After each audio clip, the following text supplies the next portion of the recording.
Bonjour et bienvenue sur le plateau du Face à Face d'ACI TV, notre émission essentiellement politique, mais pas seulement. Aujourd'hui, très politique, je reçois Annie Pourcinoff. Bonjour madame. Des femmes à l'Assemblée nationale, il n'y en a pas des wagons. C'est bien vrai, et c'est bien dommage. Et des femmes de gauche, pas beaucoup plus.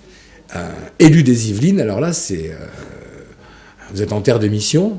C'est ce que Jean-Paul Huchon m'avait dit lors du grand meeting que nous avons fait à Rambouillet. Tu es en terre de mission. Bon, je suis ravi de voir que je résonne comme M. Huchon. Mais j'en avais conscience. Hein. Ça a été dur de se faire élire ?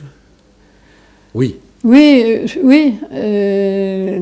Mais bon, moi, j'étais pas là pour me faire élire. J'étais là pour faire passer mes idées et pour les faire progresser. Oui, non, mais la législative, je me levais pas le matin en me disant vivement que je sois députée.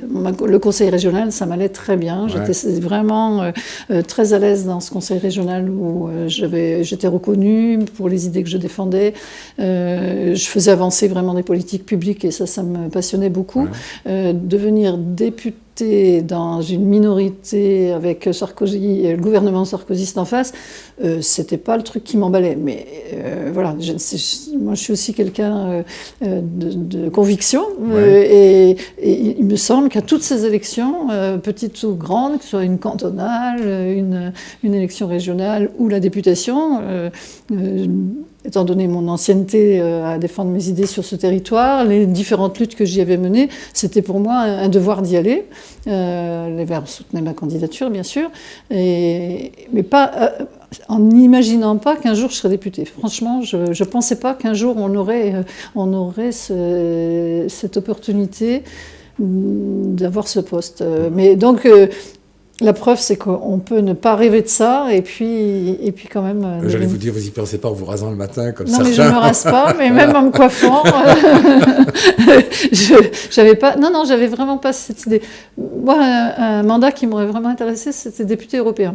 Parce que je pense que la politique, elle se fait beaucoup au niveau de l'Europe, que c'est là qu'on fait avancer aussi les politiques publiques. Donc moi, la région et l'Europe, avancer ou régresser. C'est mes deux niveaux d'intérêt, quoi. Donc, mais voilà, je suis députée, je fais mon boulot, il est reconnu que je le fais bien, même j'ai été bien notée, paraît-il, de par mon activité dans l'hémicycle et puis sur ma circo aussi, parce que voilà, quand on me confie un mandat, je l'effectue au mieux de ce que je peux faire. Oui, vous êtes infirmière de profession, donc vous appliquez à votre action politique les principes de l'infirmière, c'est-à-dire présente, travailleuse, dévouée, obéissante, s'intéressant aux obéissante, gens. Pas toujours, mais beaucoup d'intérêt pour les gens. Obéissant à la hiérarchie, je veux dire, et beaucoup d'intérêt pour les gens. Donc voilà, pour vous, vous êtes... Mais là, vraiment, mon mandat de député, j'ai vraiment l'impression de continuer un peu mon travail d'écoute des gens. Voilà, c'est cette partie de mon métier qui n'était pas toujours facile, hein, puisqu'on est souvent dans des actes, et il faut faire des choses.